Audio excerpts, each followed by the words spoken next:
नमस्कार, आप देख रहे हैं भोजपुरिया दस्तक और हम अभी मौजूद हैं विद्या के लिए प्रसिद्ध उस सुरपुरागढ़ में, जहाँ पे बघवा स्कूल के नाम से एक बहुत ही प्रसिद्ध विद्यालय है।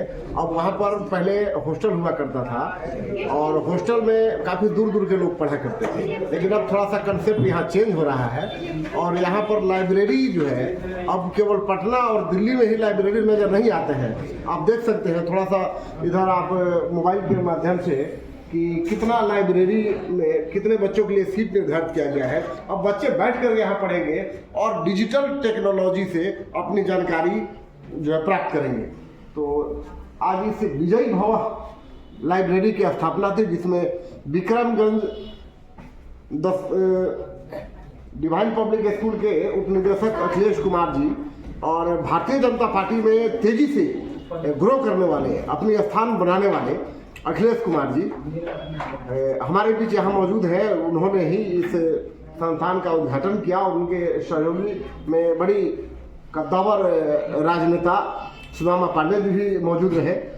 तो यहाँ पर जो विद्यालय इस संस्थान के जो निदेश संचालक है, सर आपका क्या नाम हुआ? मेरा नाम सर जिष्णु कुमार हुआ। तो आप कब से ये ट्यूशन पढ़ाने का काम करते हैं? ये लाइब्रेरी आपका फर्स्ट कंसेप्ट है या इससे पहले भी है? तो हो जाएगी, क्योंकि कहा गया है कि शिक्षा वह शेरनी का दूध है जो पी लेता है वो दहाड़ने लगता है। मैंने यही काम किया और आज ये मेरा सौभाग्य प्राप्त हुआ कि हम सर से मिले और हम जो चाहते थे वो भी हुआ। अचानक हम एक दिन स्कूल पर चले गए और हम उम्मीद भी नहीं किए थे कि सर से मिलेगा और हम 2 घंटा तक सर के केबिन में बैठकर सर हमसे बात किए। हम तो उस दिन मतलब एकदम लगा कि अंदर से हम खुशी के मारे रोने लगे, लेकिन अपने आप को रोक कर रखे थे, क्योंकि हमारे लिए बहुत ये बड़ा बात है, बहुत ही बड़ा बात। आपकी भावनाओं को हम समझ सकते हैं और आपने ये साबित कर दिया कि आप इनके ज़बरदस्त फैन ही नहीं हैं, इनके मार्ग पर चलने के लिए आप प्रेरित हैं। तो हमारी शुभकामना है कि आप दिन दुना रात चौगुना तरक्की करें और अपने इस शिक्षा के क्षेत्र में बहुत शिखर पर जाए।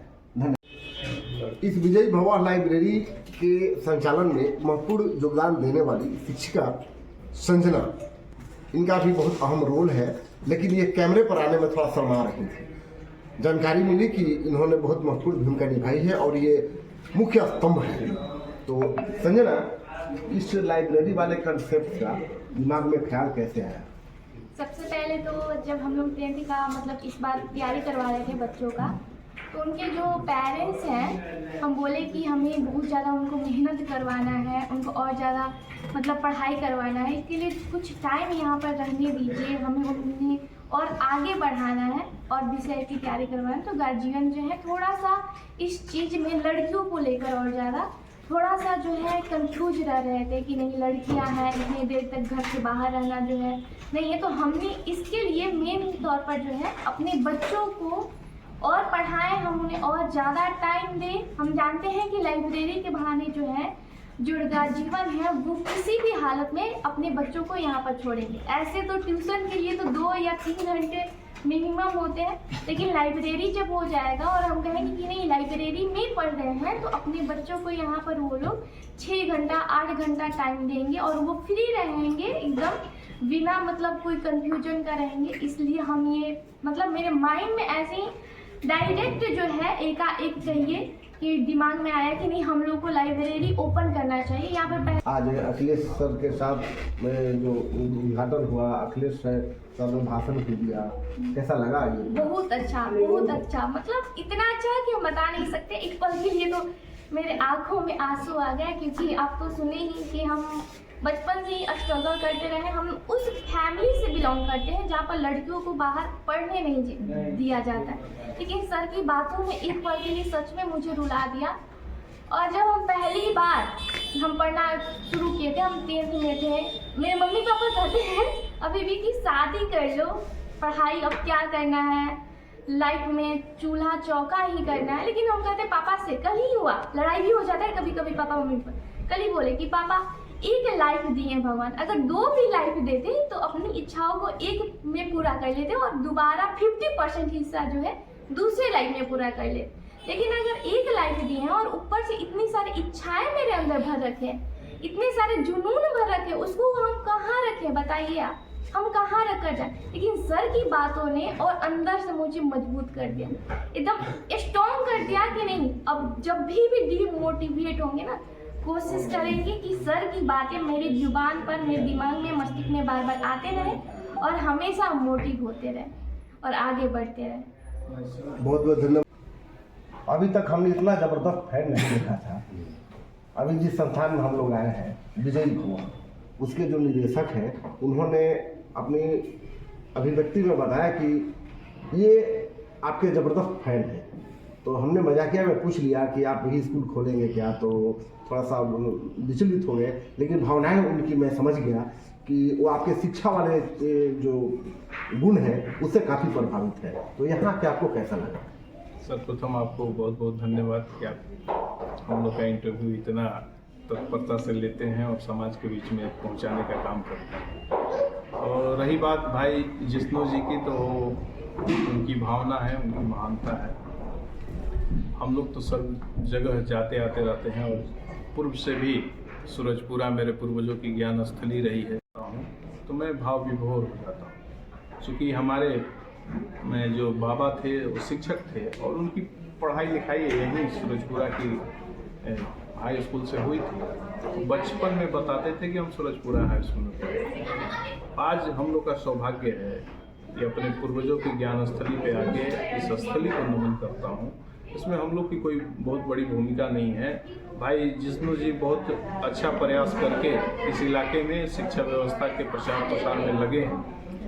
और आप विचार करिएगा कि कभी भी कोई अगर किसी के हाथ में कलम पकड़ा के और उससे अपनी रोजी रोटी चलाए तो इसमें गुनाह क्या है? समाज को बना के और उसका अगर आजीविका चले, तो अगर ऐसे इसी राह को सब लोग अपना लें तो देखते देखते भारत सोने की पुनः चिड़िया हो जाएगा और विश्व गुरु हो पाएगा। और जिस राह पे विष्णु जी जैसे नौजवान चले हैं, अगर इसी राह को सब लोग अपना लें, सब लोग यही प्रण कर लें, यही संकल्प कर लें कि हम समाज को बना के अपनी आजीविका चलाएंगे, तो कमाल हो जाएगा। बहुत बहुत धन्यवाद सर। आपने यहाँ उद्घाटन भी किया, बच्चों को मोटिवेट भी किया और संचालक को भी आपने बहुत शुभकामनाएं दी। भोजपुरिया दस्तक की ओर से आपको भी बहुत बहुत धन्यवाद और बहुत आपका आभार। धन्यवाद आपको। अब यहीं पर मौजूद है यहाँ के जिसमें पितामह माने जाने वाले राजनीति के सुदामा पांडे जी, तो सुदामा जिला परिषद भी थे और काफ़ी दिनों से यहाँ स्थापित है। आज जो लाइब्रेरी का उद्घाटन हुआ, ये लाइब्रेरी यहाँ सूरजपुरा में अब क्यों हो रहे हैं? पहले तो यहाँ हॉस्टल थे, हॉस्टल के लिए विख्यात था, तो अब लाइब्रेरी बढ़ रहे हैं। तो तब की यादें और अब की यादों में क्या मतलब है? थोड़ा सा इसका एक पूरा मकसद है कि जब शिक्षा में क्रांति आएगी, और वो शिक्षा की क्रांति जब ग्रामीण सुदूर इलाकों से जब निकलेगी, तो एक शिक्षा में क्रांति आएगी। जब मेरे देश में हरित क्रांति आएगी, श्वेत क्रांति आएगी, और जब ये शिक्षा में क्रांति ग्रामीण इलाकों से जब निकलेगी, मेरा देश विश्व गुरु कहलाने से कोई नहीं रोक सकता। भाई जिष्णु जी ने बताया, बहुत साधारण परिवार से निकले थे, हम लोगों के शिष्य भी थे और काफ़ी मेहनत की है। हम लोग को विद्यालय तक जाते थे और इनके बच्चे भी मेरे विद्यालय में पढ़ते हैं। मैं इनको साधुवाद देता हूँ कि पूरे परिवार को अपनी ताकत से, अपनी बल पर इन्होंने पढ़ा लिखा कर परिवार का भरण पोषण कराकर आज एक शिक्षा का अलग जगाने का काम किए। और राजा राधिका रमन प्रसाद की नगरी सूरजपुरा में ये लाइब्रेरी का निर्माण कर, आपने समय बताया कि ये जो पटना में, दिल्ली में हम लोग देखते थे, उनको लाकर इन्होंने इस सुदूर इलाकों में किया। इससे बड़ी बात हो क्या सकती है? आज मेरे बच्चे आगे बढ़ने के लिए एक प्रेरणा स्रोत हो गए। इसलिए मैं हार्दिक बधाई देता हूँ, धन्यवाद देता हूँ। आगे बढ़ें, हमारी शुभकामनाएं के साथ। बहुत बहुत धन्यवाद। और हम भी शुभकामनाएं इस विजयी भव लाइब्रेरी को देते हैं। तमाम पत्रकार मित्र हैं, हमारे साथीगण हैं, तो सभी को आभार, सभी को धन्यवाद। देखते रहिए भोजपुरिया दस्तक।